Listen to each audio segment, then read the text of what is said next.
Ladies and gentlemen, welcome back to another episode of Inside the Mirror podcast. I am super happy to be here with my friend Charley.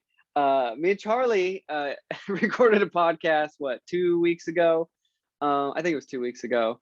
And you boys screwed up the audio, so we're back in business here. You know what, amateur mistakes, whatever, it doesn't matter. The past is the past.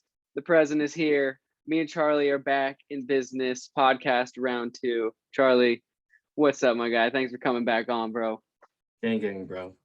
Everything happens for a reason. Amen. Yeah. Let's get into it then, dude. Back at it, round 2. Back at it. I'm grateful to have you, man. We had a great conversation last time, but I know we're gonna have a phenomenal one this time. Let's just dive into it, man. Like, again, the people need to know because they don't know you. Like, again, give me your 5 to 7 minute origin story of like who you are, where'd you come from, who is Charley? All right. I'm Charley. I am a automotive sales manager. I like to altruistically help people kind of with no strings attached or no expectations of that. So that led me to starting a cryptocurrency trading group. So I'm a big crypto technical analyst, and I like to support the group. I like to change lives. I like to help people make money there. But I'm from Wyoming, if I didn't mention that. And I'm in a little cow town of like 3,000 people. So I have found that passion. Well, first, I'm a father as well. So I've got a 17-month-old daughter who is growing like a weed and progressing, which is beautiful, man. Getting to watch her grow and like communicate. And I'm starting to see like the different levels of intimacy from her and different like actions of intimacy and stuff from her, which I don't know, some people might find that weird, but I'm talking about like when I'm putting her to sleep and she's like rubbing my arm and stuff. It's beautiful, you know, as a single guy who has vowed like a pledge of celibacy until I find the right person, even considered going into the priesthood, that kind of thing, to do what I love, which is study history and theology, philosophy, all of that, you know. In that I realized, man, I don't think that like that sounds like a great route, right? Sounds similar to a life that I'm leading right now in a vow of celibacy and abstinence and that kind of stuff. But at the same time, I've realized that the more that I impact people's lives, the more of an emotional connection that I get for that person. And that I don't think that I would be able to shake the feelings of counseling somebody, you know, or let's say it's a single mom. She breaks me down with a really terrible story, like maybe even lost a husband type thing, you know. That's the kind of thing that I would like fall so deeply into that I'd probably start to like fall in love with this person, and I know that it would be unhealthy, you know what I mean? Sure. And then I think we talked about it last time, was I had pondered it, but at the same time I knew that it might not have been for the right reasons. It might have been for egotistical. I know that I can be charming and I can talk to a group of people and I can talk in front of a lot of people, even though I hold a vast like complex of anxiety, I guess, that I would love to impact as many lives as possible like that. Sure. But I think that it would be mentally for the wrong reasons in my head. It would be more for me than for sharing the word of God and for doing his work in a really like altruistic way. And you had mentioned your father at that point in time. And that was just a reaffirmation to me that it was like, I'm not at the place where I am so devoted that I could break that barrier, I guess. Mm-hmm. Yeah. I respect that about you, man. Like there's one thing that I love to find in people that I think is sometimes rare, but I think so genuine and unique is humility. And that's something that like that's a word that I would use to largely describe you. Is you have a lot of humility and self-awareness too, which I think are so powerful when put together. And we kind of talked about this last time, like, but speak on it. Where did your sense of self-awareness and your humility come from? Was it your upbringing, some life experiences, maybe? Kind of share on that. How did you? Because you're a very humble dude, very self-aware. Like, where did that come from? Self-awareness has come on a long journey of personal development. I remember when I got my first personal development tape, and it was Darren Hardy's The Compound Effect. Mm-hmm. Compounding small actions every single day. And those actions, put simply, if I come home every night, I drink a 2-liter Mountain Dew, I eat a pizza, and I sit on the couch all night, versus I come home, I work out for 10 minutes, 30 minutes, whatever. I do my thing. I learn something new. I learn a new skill, new hobby. I progress in that. The compound effect is leading to morbid obesity on one side and to becoming a better person, or someone down the long run who's fit, who's capable, who's strong as a person. Mm-hmm. And it's not something that happens overnight. It's in my opinion, it is the arduous way in tackling obstacles, knowing that your mind is the mountain before you at all times, and knowing how much the control of your mind comes into play. And it really took leaps and bounds when, as I said, I have a daughter, and she was conceived not only out of wedlock, but also not in a relationship with the girl that I had dated. We were off. And we were off at that point. And it happened. It was an accident. And the most brilliant accident, the like greatest thing that could have ever happened to me. But at the same time, something that just caused me immense pain and going through being separated, having given it another chance, having asked her to marry me type of thing. And then it all falling apart around me. I went through some abuse, some physical abuse. And that gave me the strength to chop it, cut it, out of the house. Luckily, we had the blessings of having a rental home. So we were able to quit claim, refinance, get her into a house, get me into a house. Everybody goes their separate ways. Like that was a blessing there. But in that pain, going through something like that, I feel like twice the man that I was maybe a year and a half ago, through all the diligence that I've done since that point in time. I feel like there's a binary choice to make when you fall into something so extremely painful. Either you give up, and that leads to addiction, suicide, whatever, or you attack, knowing that that's really the only option, that you have to progress and move forward and let it go.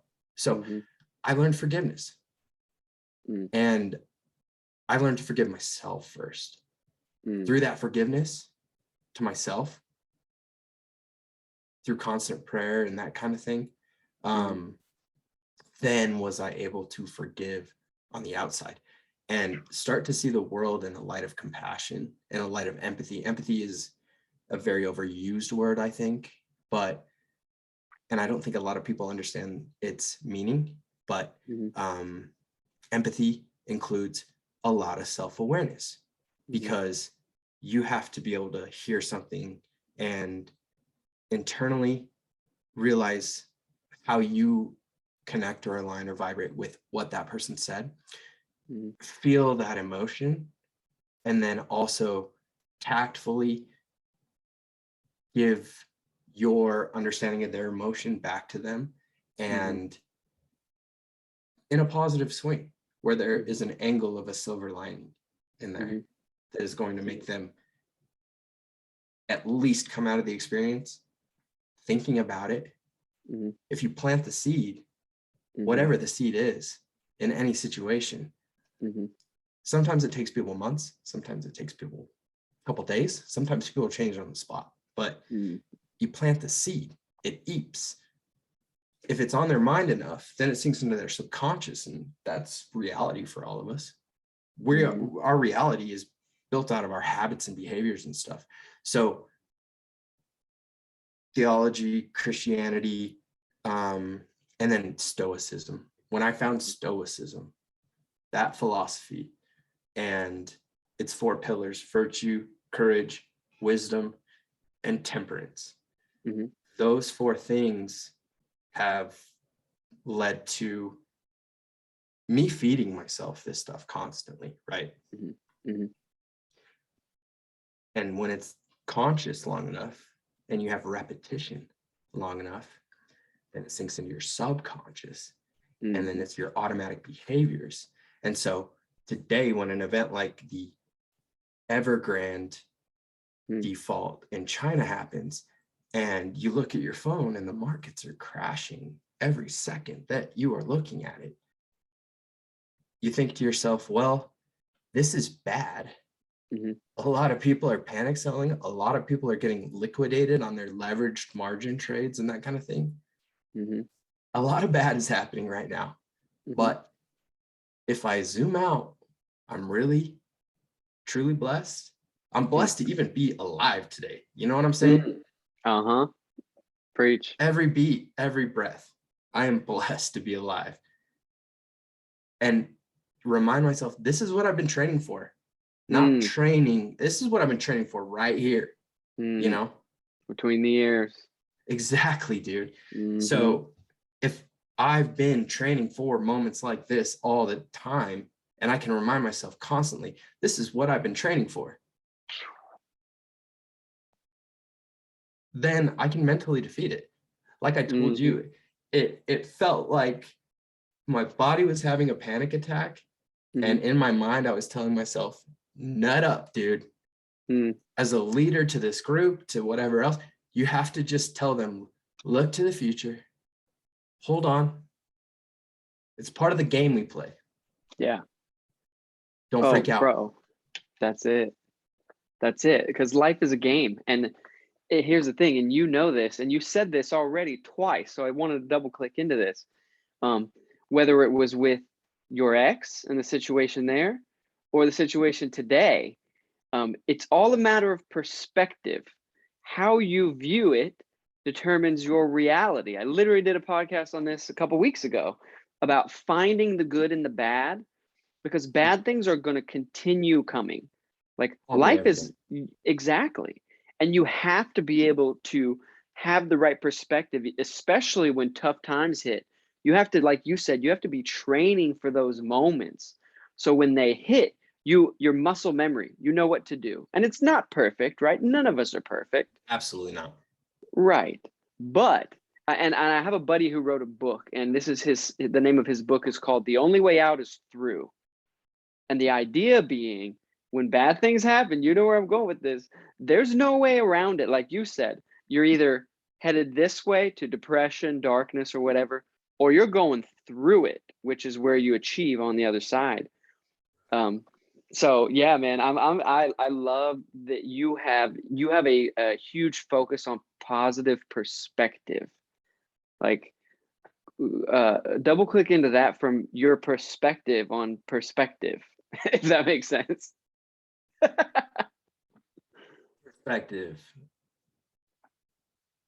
Perspective on perspective. Perspective on perspective. What is perspective? Perspective is how you perceive that current moment, feeling, mm, thing, mm, somebody else, mm, which is hopefully done in an absolute state of no judgment. mm, You know, judgment is mhm, terrible, man. If you judge me before ever meeting me by what you see, my clothes, the car I drive, the house I own, anything like that, then you're probably not a person that I'd like to spend any time with. You know what I mean? mhm, Judgment, like love, does not exist where a place of judgment exists. And mhm, compassion for other people can't exist in that state. And altruism, the good of everyone around you, raising the tides of all the ships around you, does not exist with that. You project without living in a state like that, where your perspective is self-absorbed and here's my problems and I'm going to dwell on those problems. That is a problem, in my opinion. mhm, I'm not going to say depression does not exist, mhm, but I will say that depression is a certain biological response from your body. And that is that you need to change something. As we mhm, talked about, mhm, it is a biological response from your body. mhm, That's that feeling. That's the mhm. overwhelmingness. Now, you can fall into depressed states. It Sure, happens to everybody. Now, sure. whether that's 5 minutes or whether that's 3 months, Mhm, it can happen. It's having the self-awareness to be able to analyze those thoughts, mhm, process the darkness. Because the mm, darkness is good. The darkness is growth. mm, Uncomfort is growth. mm, So I think that my perspective on perspective should mm, be that you should be training or you should be filling yourself with things that are going to help you create a reality that are of those virtuous things, that are of that wisdom, where you can mhm, sit down if somebody random walks into your office and share an hour present, directly present with them of your time, the gift of your presence, man. How mhm, beautiful. mhm, How many people do not know that? You know, how many mm, people don't consider that? mhm, The gift of your presence is so special. mm, And most people don't know how to give that in today's day and age. Absorbed in the mm, phone, trapped in shackles in the future with anxiety, thinking about it. I feel that all the time. I have mhm. to Same. identify and remind myself, Mhm. Me or too. thinking about the past, man. Mm, mhm. To be present, to be truly present is a gift, you know? Oh, bro, you're so right. Like that's something I've been working on. Like I've struggled with this for so long, is that I always used to live so much in the future because I Mhm, was such a performer and achiever. And my mhm, identity was based on what do I achieve? How much am I performing in my job, in my relationships, in life? That I was mhm, never present here. I was always present out there in something that hadn't happened yet. And so my living in the future of what hadn't happened was robbing me of the present and all kinds of moments with people that I missed that I could have helped them. And also living out there in the future, you don't get to control the future by living in the future. You get to you can shape it by living in the now, right? compound effect. What small choices are you making that are going to create your future? How Hmm. bold are you being? Courage is calling, man. Hmm. Fortune favors the brave. That Hmm. is not unique. I had to grab this because I acquired it in that meantime. You Courage said is that the calling. last time, man. Oh man, this is so special to me, dude. Oh, got my dad's notes in it. Signed by Ryan Holiday. Let's go. Blessed. Blessed, bro. Stoicism. Being courageous, dude. Hmm.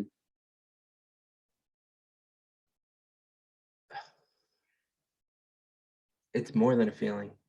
Hmm. It's like a way of life, I Hmm. guess. Hmm. It's all mental though. Yeah, you cannot control what's going to happen in the future.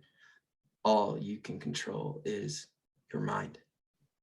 It's wild to think about, like, if we get a little bit existential and think about like abstract philosophy. If you are laying with your loved one, your wife, your significant other in a room, touching heads, and you say, look at that spot on the ceiling, you still are never going to see that same spot on the ceiling the same. You will never have that perspective, and you will never even understand how much space in physics is between the two of you, even if you're touching heads. So when you have a grasp of like, I only know so much. We're vibrating quantum atoms. Those atoms vibrate in a way that, looks like the formation of a galaxy, which is orders of magnitude, trillions of orders of magnitude larger than what a singular atom or a subatomic particle is like. Yet they have the same movement. And we don't even understand the space between that. Like, what else do we not understand? So if you like approach things in that way, where you're like just genuinely curious about things, and you take it all as like a learning experience, and you take what resonates and you leave the rest, I feel like that's a strong path to awareness and becoming aware and really opening your eyes and seeing what's going on around you at all points in time. Well said. I feel like I'm all over the place right now, man. Not even answering the questions. No, you are. We're tracking. You're just diving into the ideas, bro. As somebody, I think the thing, and I want to actually stay on that for a minute, what you just said, because I deal with this every day. I said this to somebody the other day. I was talking and expressing an idea for like 10 minutes. And then I looked at him and I'm like, does that make any sense to you? And they were like, yeah, absolutely. But in my head, I felt like I was making no sense, and I became insecure that I was just talking, and it was making complete sense to them the whole time. But I had this feeling in me that for some reason I was all over the place and I wasn't really making sense. And it was just in that one moment where they said, yeah, man, it's almost as they were shocked that I even thought I wasn't making sense, because they were completely with me. But there was this insecurity in me that was like, no, I'm all over the place. I does that even make any sense? And they're like, well, yeah, of course. That's what we're talking about.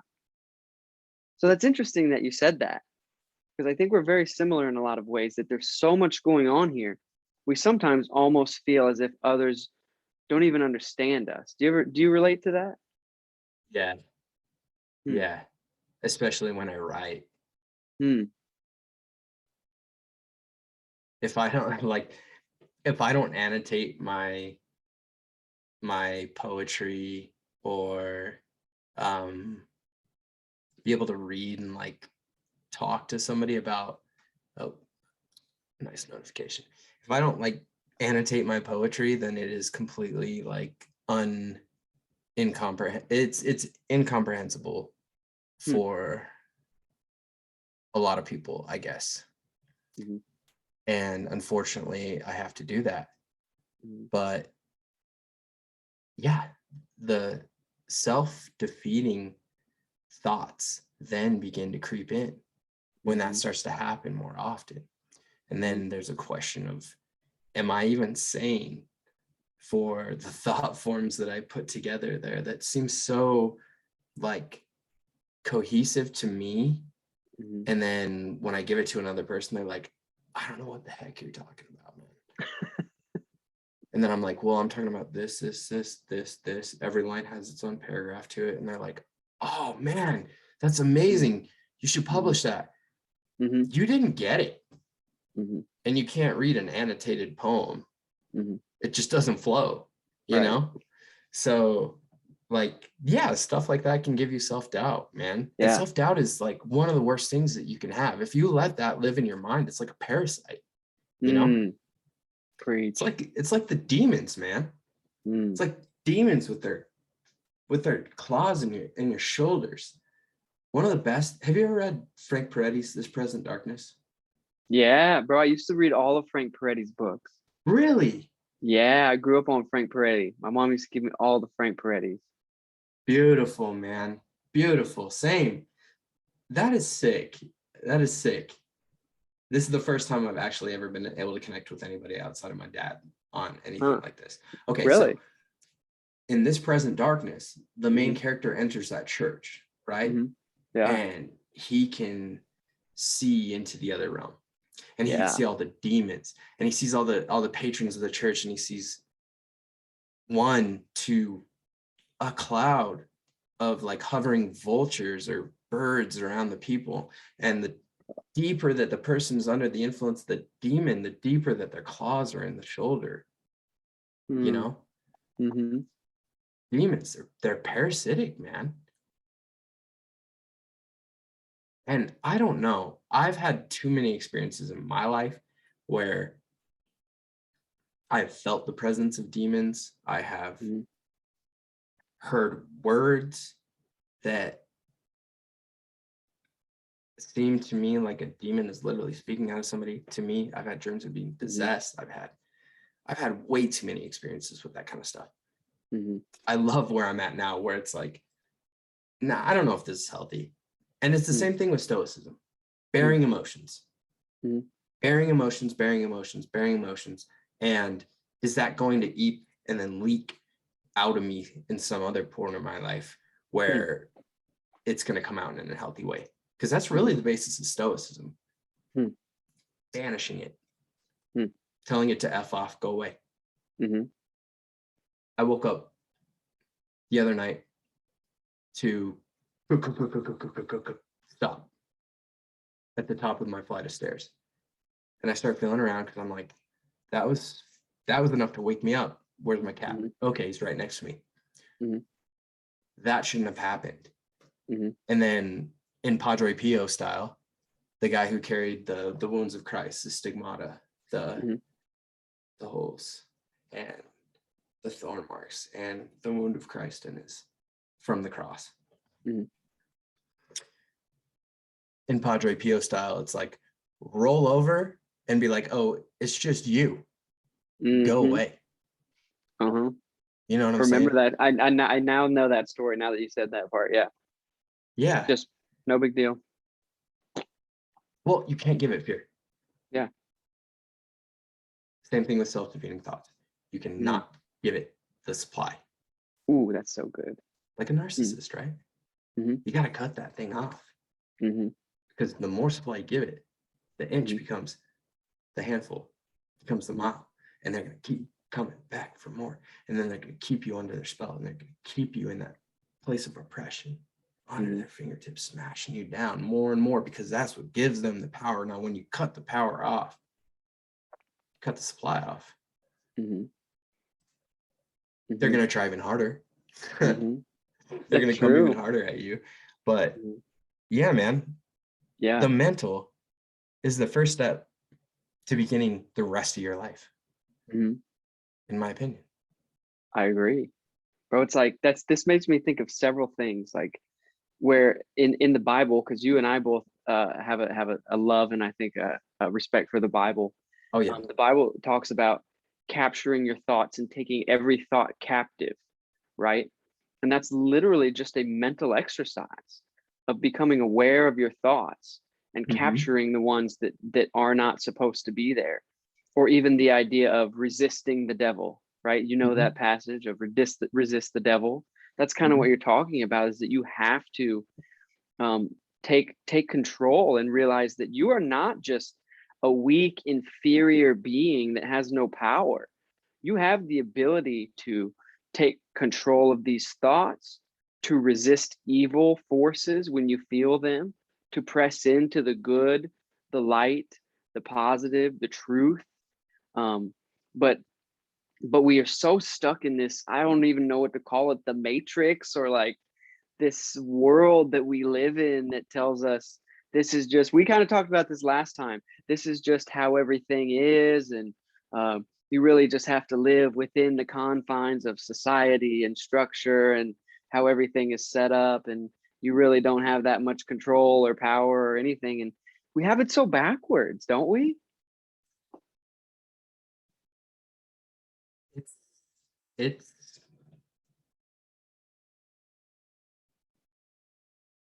I don't want to get too conspiratorial. Go. I mean, I believe in the big money, and the big money does this with the minuets, right? And controls the leaders. And those leaders are like clay, man. Not a good substance to be made of as a leader, at least what we're looking at in today's day and age. You cannot be malleable, stand for something one day, and then not stand for it another day, because you're getting called out by whatever outlet it is. Mm-hmm. And I think that, coupled with the lack of financial education and the watered down curriculum that now exists in schools around the nation, mostly funded early on, 20th century, early 1900s, by JP Morgan and Rockefellers. Get rid of that stuff, because we need these slaves to work for us. We need these people that do not understand how to progress forward in their lives, stumbling through darkness, looking for light, never realizing the light is found right here. Power is found right here within, through all your struggles and through all the ways that you handle them. So if you think about it that way, then we are oppressed. And yes, the construct is, it feels like it's too big to lightning bolt the tower and break it down at this point. And that's where we need the guard dogs of humanity to come in and share and share and share, to the point where they're taking sheep overpowered by wolves, controlled by wolves, and those guard dogs are creating more guard dogs, and ultimately living under the rule of the shepherd, if that makes sense.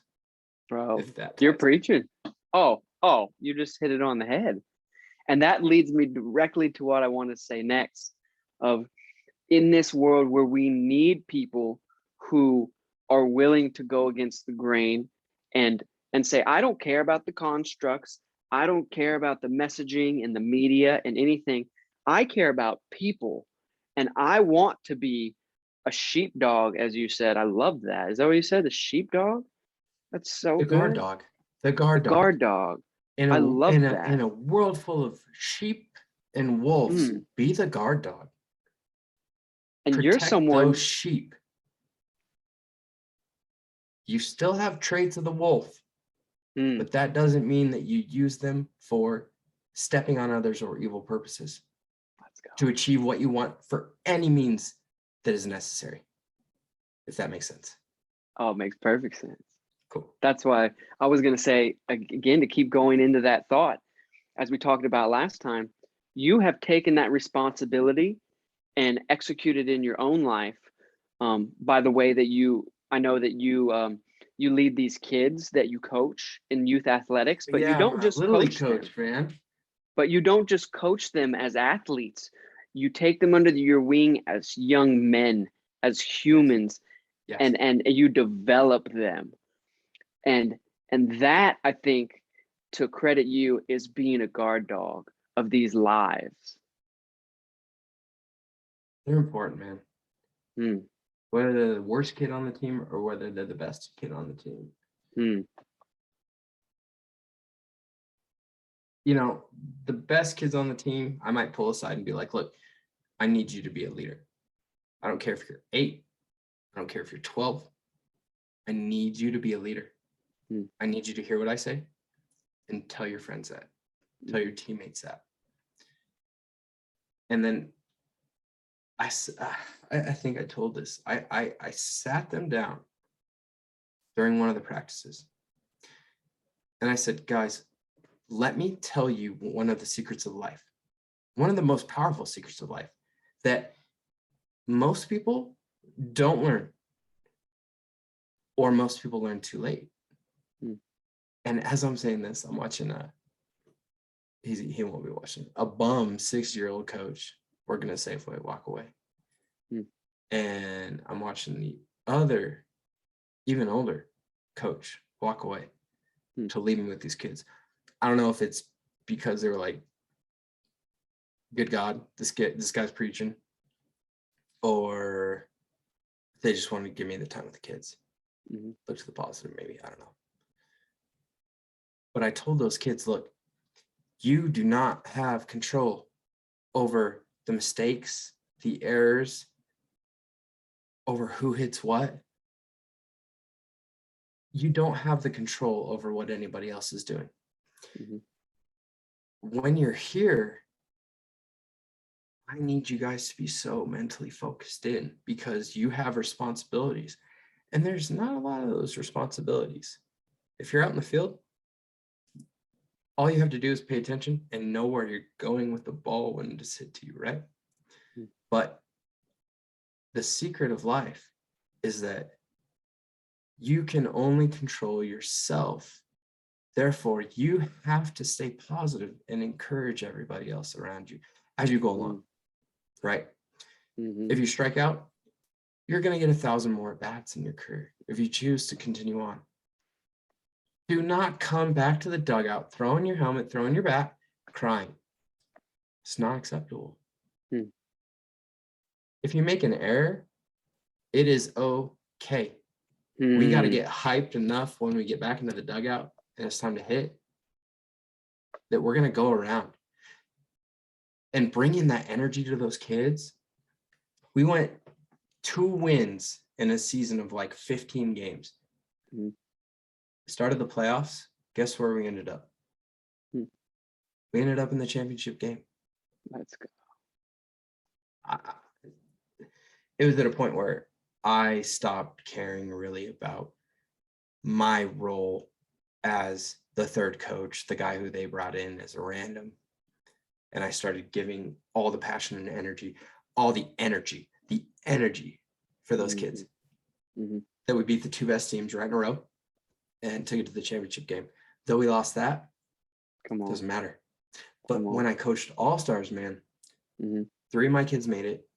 Then we had the rest of the kids. All the best kids in the league were the biggest crybabies, man. But who was there telling them, look, it's okay. We'll get them next time. My kids, it is so wonderful to know that you're making an impact on 8-year-olds turning 9. And I was coaching the 9 and 10-year-old All-Star team. So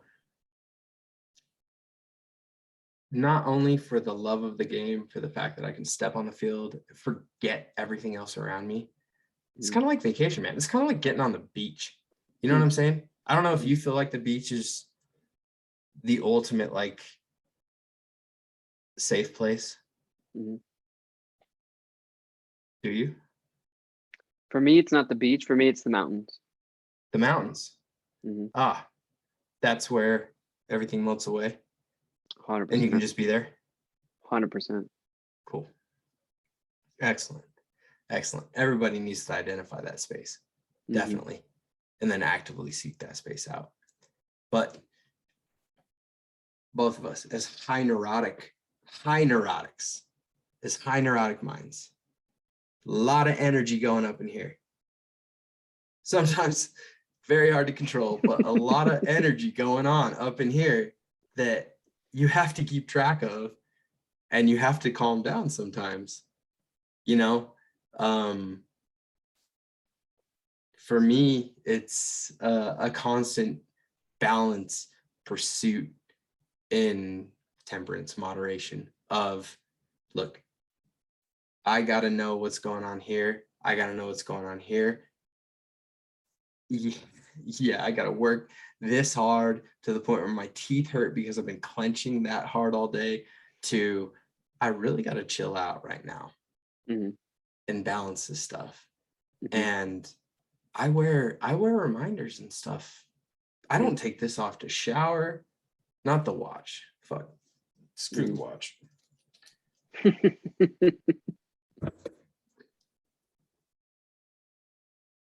Memento mori means remember you must die.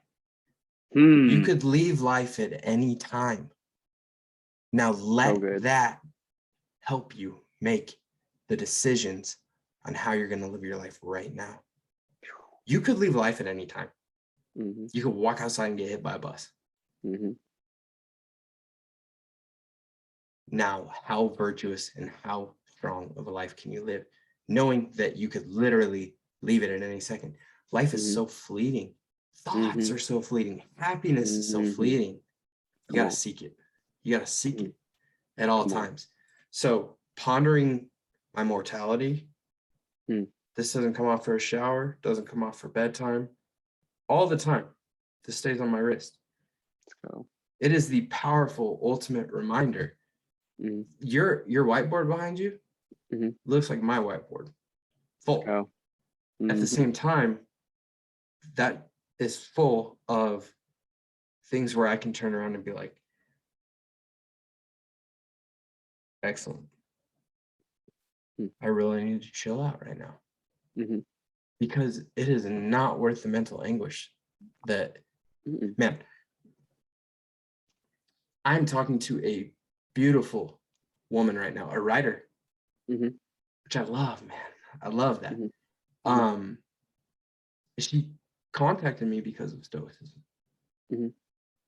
picking it up for her next self-help book, which is, I mean, it didn't stop from there.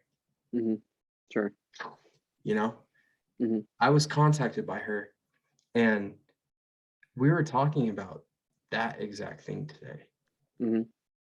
It was, oh man, it's so beautiful when you align with someone who you know vibrates on a higher frequency. You know what I mean? Higher level of consciousness type of thing, you know? And now I need to remember where I was going. Well, let me back up because there's something you said that I think people need to hear that's super important. You said when you were talking about those kids that you told them when it comes to errors, it's okay to make an error. And I think to blow that up to a life principle, that it is, and I'm saying this with so much passion, man, I've had to learn this. It is okay to make mistakes. We live in this time, in this society, in this world where we just put a microscope on people's mistakes and flaws. And of course, we all want to be better and we want to be the best version of ourselves, but you're not perfect. And I love that you're teaching these kids at a young age. It's okay to make a mistake. Learn from it and have the right perspective and have the proper attitude. Like you said, don't throw your helmet, don't be disrespectful. But also don't let that define you. It's okay. We're all trying out here. And if we could all see that more in each other too, and give ourselves some grace to go, hey, look, I'm doing my best. I messed up there and I know that wasn't the right thing to do, but I'm not going to shame myself and guilt myself and let my mistakes define me, right? I love that you're teaching kids that. And the fact that you said those kids are telling other kids how to have a right perspective, that's it. That's it, bro. That's the gift in life, is loving others and teaching them so they can then pass it on to other people. I love that you do that, man. I love that you aren't like, man, the world's like this and it should really be better. And like, no, I am going to do something about it. And you're doing it. I love it. In as much of a way as I can, yeah. Which, I if love it's it. one simple little league team, beautiful. And it might only be communicated by those kids as, hey, it's okay. Don't worry about it. he knows their buddy's crying. And then I can piggyback on that. Like, yeah, it's okay. Look, you cried 2 minutes the last time you struck out. Look at you. You only cried 1 minute or 30 seconds this time. You're making progress. Pretty soon, you're not going to cry at all. Because you know that it's not that big a deal. You know? On to the next. That's success. That's how you achieve success. Moving past all the little small things that you can understand are small things. You know what I'm saying? 100%. Oh, dude. Let's keep going, because I want to talk about. I just found this out this week that you and some partners, I think, if I'm correct, are opening an art gallery, and it's not. And I want you to explain it more. But from my own just understanding, was very small. It's not just, hey, let's just open something cool and put art on the walls. It's deeper than that. And that's where I'm going to pass it to you to talk a little bit about what you're doing there, man, because you do everything very intentionally. And I love that. So I want you to talk a little bit about what's going on with this art studio. What's the purpose? What's the calling in this? Love that. And thank you for reminding me. That is exactly where I was going with what I was talking about before. I'm talking to this beautiful girl, and she's a writer, and she gets the higher frequency vibe, and she is going off on the exact principles that I think about, which is that we're looking at a plane that we exist upon, where perspective is everything, yes, but also being able to realize like the impact that you can share, that you can bring through your perspective and your involvement and all of that stuff. And this art gallery is something that just like snapped itself together within the last couple of weeks. Like, I didn't have this to talk about the last time we recorded. And in that time, man, there's been so much crazy that's happened, but it is going to turn into something that is another facet of community involvement. Like I said, it's a small town. I'm in a ranch and farm community. All I sell are trucks. They got a flatbed on them with a bale bed, bro. That is my jam, right? So an art gallery is literally the worst thing that you could open. But at the same time, local artists are coming out of the woodwork to be involved with this thing immediately.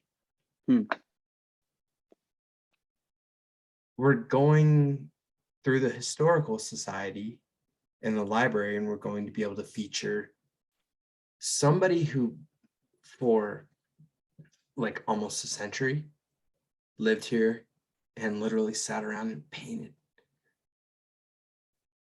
I think her name was Gertrude. Sat around and painted landscapes in Platte County, where I'm at. And her stuff's going to get pulled out of the library and be shown, not sold. I'm going to have plenty of local artists that like I have encouraged to start on their journey within the last week or two, and just gave them encouragement to do so. Tuck this away for a second. I want to talk about this. It's the achiever mindset, because there's a big problem with our achiever mindset, right? But getting someone to feel like somebody else cares about their work. Like when you're the achiever, which I've solidified by taking a personality test, I am a type 3 Enneagram. I am the achiever. I love progressing, achieving. getting more done.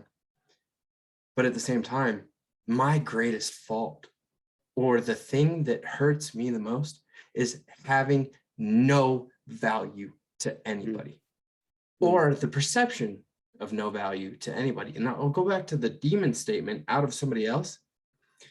My baby's mom, that is the exact thing that she would tell me. You don't have any friends. Your friends do not care about you. People do not care about you. You have no value. But if you were to die and your life insurance money was to get paid out, right? How awful is that? She did not, like, I didn't even know that my personality trait, that was the number one thing that was the worst thing to me. But she had identified that. And she had shared that with me. Terrible, terrible. Now, back to the art gallery, bro. That is something we're going to be able to feature the Historical Society art in. We're going to bring seniors in. We're going to be able to like get with the schools and get little kids' art on the wall from art class. And like, what if one of those kids' art pieces sells? Like, how much encouragement is that going to give these kids? You know? Like a really close friend that I've made, like very recently, a very similar person to me. My interest in her art has led to her just snapping into full go, go, go mode, to the point where I think that she's going to be able to earn as much as she does at her job in a side income, in a side business through like, I know she's not the personality as a similar personality to do something like that without having a shared, like, you can do it, you know, with her. Because there's a lot of self-criticality and all that stuff that's involved. Sure. That's just one and one and one. And then like deeper as it gets, it's like, man, this could literally touch so many lives for the better. Yep. And when you expect literally nothing back, when there's love and compassion for others with no conditions involved, except for like a gratitude of their presence and their time and their conversation with you and that kind of stuff. That's love, man. Yeah, it is. Fear and love don't exist on the same plane. Nope. That's Toltec, Native American philosophy. It's called The Mastery of Love is the book. Fear and love don't exist on the same plane. Fear with or love with conditions, like, I will love you if you do this. I will love you if you change this. I will love you if you are this, is not love. So being able to like tap into things that other people love and then prod and push and maybe even make them uncomfortable to the point where they're going to grow immensely from it, because you cannot grow without being uncomfortable. You cannot grow in a comfortable state. Come on. As we have both talked about.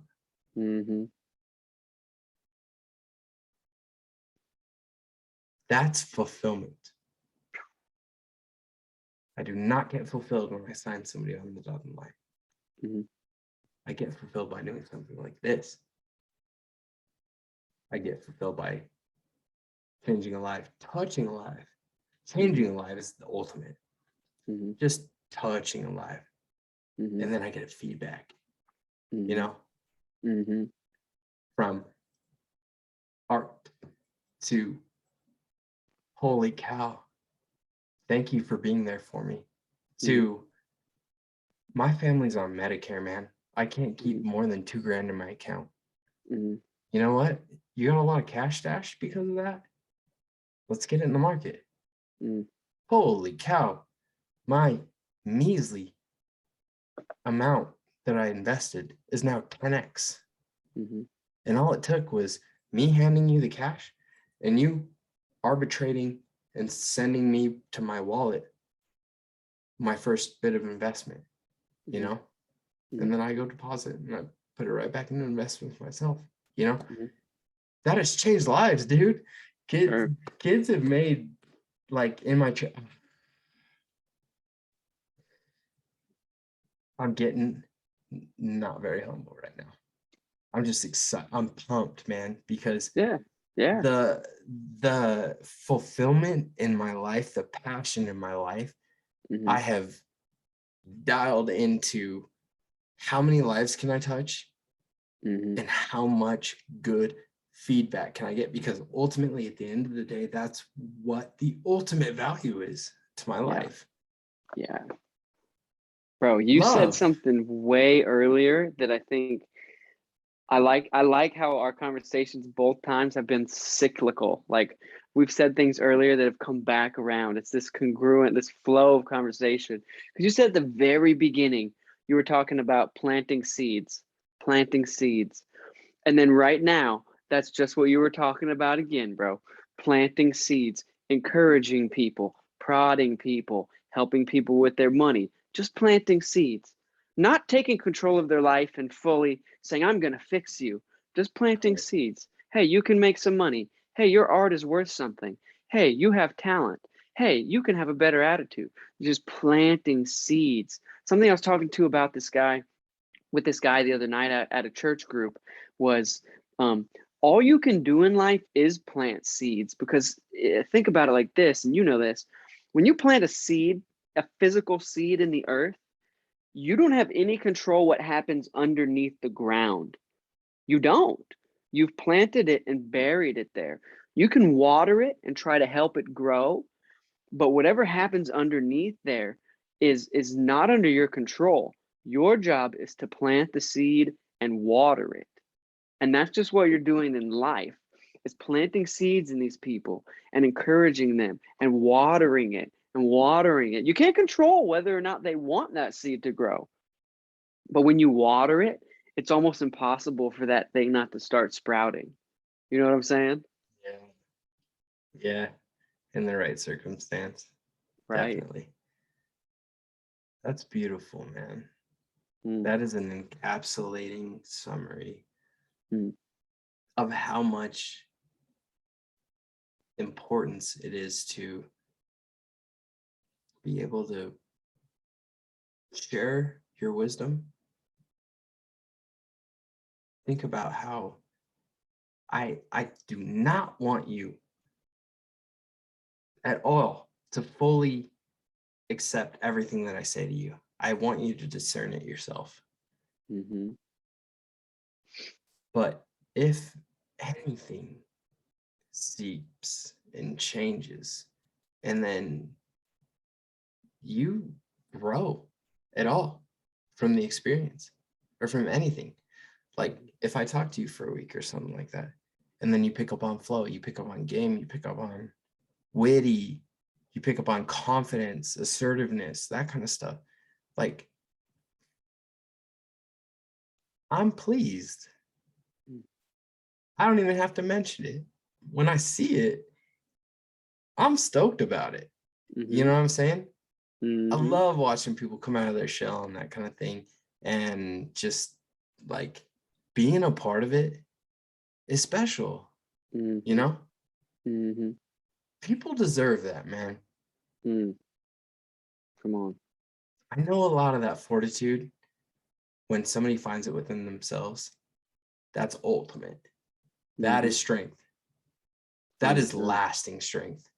Mhm, But if somebody can change you to become that type of person, to where you start to go after what you love, gain control, and fully assume the role that you knew that you always desired down deep within you, but you never gave yourself enough credit to achieve. mhm. That's like the most heartwarming feeling, man. I want to show it to her. I It's love it, beautiful, dude. dude. It's life, man. Mm-hmm. His life is nutters, is so crazy, dude. The If we thing could is change too, man, like you like that's why I love talking to you, bro. It's because like there's the wholeness of life of like not denying the pain and the hardships and the struggle of life, I have it. almost embracing it. But have you heard of the Stockdale paradox? Ooh, no. So the idea of relentless optimism, always being relentlessly optimistic, but at the same time confronting the brutal facts of life, that life is hard, life is painful, life is tough, but those two can live together. Life can suck and be hard and painful, and you can be relentlessly optimistic in the middle of all of it. And I think you lived that out so well, man. Like the way that you approach both in that dualistic mentality of like, this is the pain and the struggle is real, but this can exist within it, this relentless optimism of just the only way out is through, is just you're a gift, man. Like you're a rare breed, bro. You really are.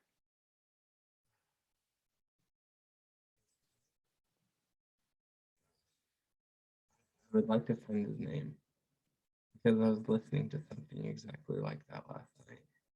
Hmm. Interesting. Dan Pena. That's the Dan gentleman. Pena. Yeah, the Dan investor Pena. Well, or yeah, billionaire. billionaire, Yeah. whatever he is. Yeah, yeah, Yeah, yeah. yeah, yeah. So it's funny how that I was listening to a billionaire speak, and then I recently took a picture with a billionaire who lives in Wheatland now, outside of Uh-huh. where I live, bought a ranch here. Uh-huh. The founder of what is now the third largest cryptocurrency by market cap. I saw him and I like fangirled. I was like, oh my God, what are you doing in this local restaurant? And I was like, dude, Charles, nice to meet you. You know, What a I was like, moment. he's like, let's get a picture. And I was like, oh yeah, dude, let's get a picture. And then he was like, I told him, I'm on the economic development board. Hmm. And if you need any liaison to that board, let me know. Hmm. And he's like, your number. I'm not quite ready with the ranch yet. I'm working on the ranch a lot, but I would like to move my Boulder operations to 200 to 300 people to a 3,000 person town. This could literally change all of our lives around here. Hmm. So exciting. So cool. And one of my idols, man. So yeah, big holding there. Hmm. Cardano is the cryptocurrency. Big holding. Big, I'm sure you've heard of big it. believer. Oh, Yeah. don't Yeah. worry. Yep, Man, I remember when I was trading 100K of those coins back at 10 cents. bro. That was And we hit $3 a man. couple. We had $3 like last month or the month before.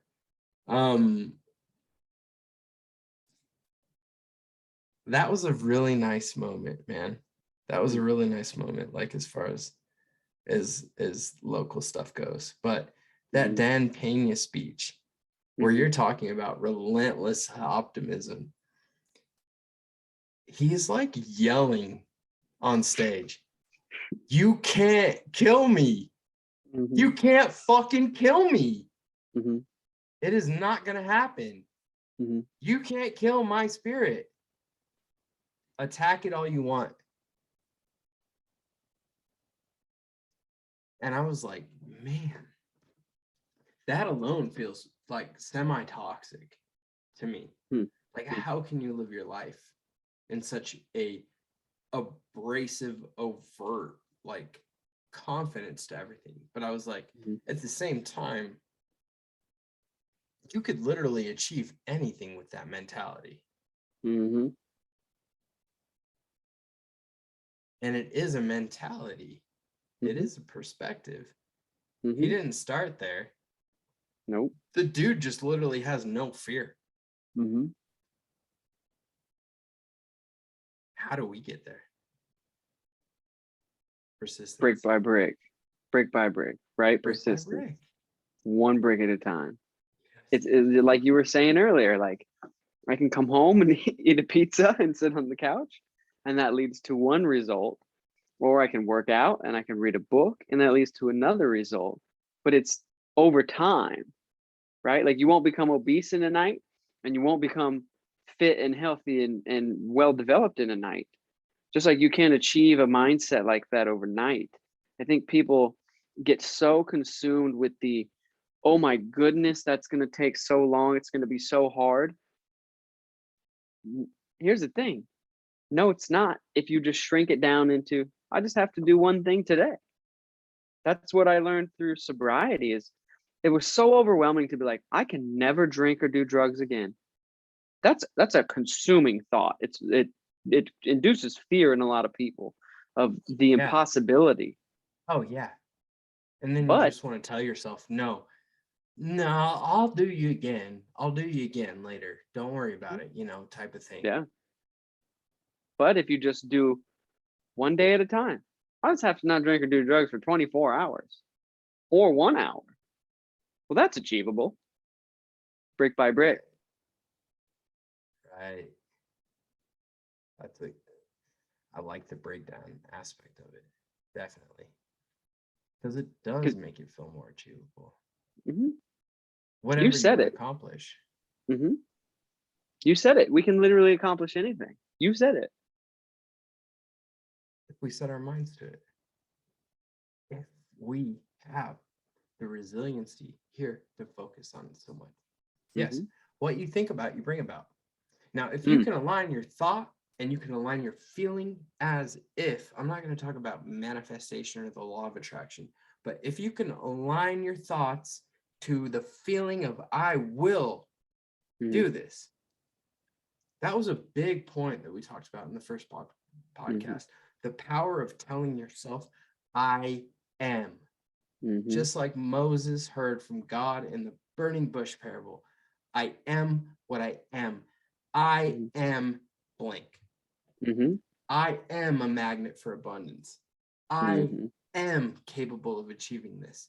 The belief is going to lead to the result. Strength. Preach. Bro. Before we wrap this up, man, I want to ask you, again, I think we did this last time too. And maybe I didn't say it in the exact same way, but like, as someone who I think is a leader, is a world changer. And I mean that very much so, because I don't think world changing means you go start orphanages in Africa. I think it starts with impacting the people around you and rippling, letting that effect ripple out and ripple out and ripple out. So as somebody that I think is a world changer, what do you say to the person who's been where we've been at, where they're lost, they feel hopeless, they feel like life is dark, there's no purpose? What do you say to that person that's in the middle of that?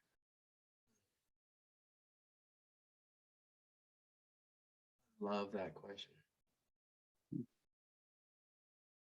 What do you say to the person who literally feels like no other option but giving up is their option? Look, you got binary choices. You either don't nope your way into nothingness, or you either get back in the saddle or go after it. And I will reiterate something we talked about earlier.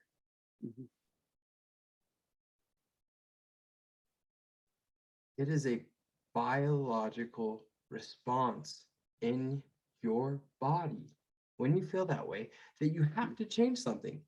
You,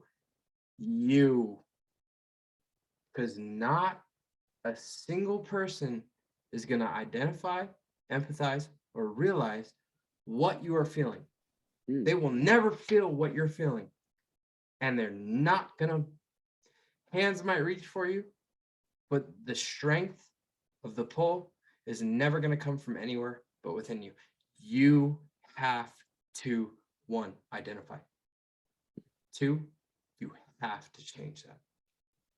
It is up to you. Can you do it or can you not? You have the fortitude. You have the strength. Because your body's telling you, you got to change something. And it's not the easy way. And it is not going to be the fun way. But at the same time, do you want to continue your existence into non-existence like this? Or do you want to take what is the ultimate pull into the trampoline and then let yourself spring loose? I love and that. Launch. What is the rest of your life? So many people come from that background. You feel me? So many people have fallen to nothing and literally snapped into incredible, inspiring people. But they chose that route. They chose to release all of it, change, and then become the person they were meant to be. We're all God's children, man. We live in brotherhood on this earth. We're not just God's children. We're the fabric of God's creation. Feeling is of that fabric. That is literally how we tap into creation. And what is better than living a life like the ultimate Messiah in Christ? The golden rule: love others as you love yourself. First, love yourself. Know that you are worthwhile to go after and achieve everything that you need. And then when you're there, you share it. You teach all of that stuff. Come on. Bro. You fall, you rise. You will fall again. Amen. Guaranteed. When you fall again, you rise higher. It's an endless flight of stairs with only a few steps visible at a time. And you're going to get knocked back on those stairs. Building your character on the way is finding the strength to take that next step up and up and up, because it is an endless flight of stairs.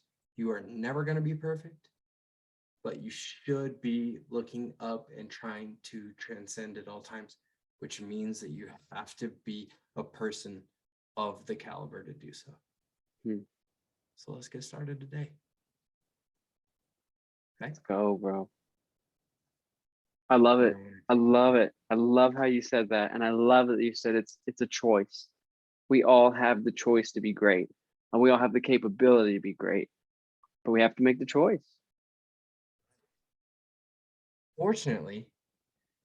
Unfortunately, in the past, kids had to find a mentor or be so attracted to their library that they stumbled upon, luckily, something that changed their lives. Whereas nowadays you have YouTube University on a device smarter than what went to the moon the first time. You have YouTube University in your pocket. Use it. There are so many positive influences right here. You can gain insight knowledge from every single day. You can literally wake up every day and pump that stuff full in the shower, and start your day right on some kind of meditation. Like, that's true. I'm going to live that way today. But you got to make the choice. Luckily, we have that. You got to make the choice. But what's going to lead to a more fulfilling life than fully fulfilling your own? Let's go. Bro, thank you for coming back on and having another conversation, man. Like, you are a gift, dude. Like, I mean that. Like, I hope you feel that. You're a gift. You're a gift to people, man. God made you so uniquely and with such purpose. And I think you know that, which is so encouraging to me because I see so many people with so much potential and they just don't know it. And they need people like you and like me and like thousands of others that just plant the seeds. And just like this girl that you're talking to, just showing them, hey, you have purpose, you have potential, you have worth, and you can have a massively fulfilling life. And it takes people like you and me that are going to make that ripple out into the world to where, like we said, it seems like that we can't break down this structure. It's too big. No, it's not. We can break it from the inside out. We can't give up. We have to continue to pursue that. And it's not about can we even break that down. It's about how many lives can we affect to where those lives eventually just break it down by default.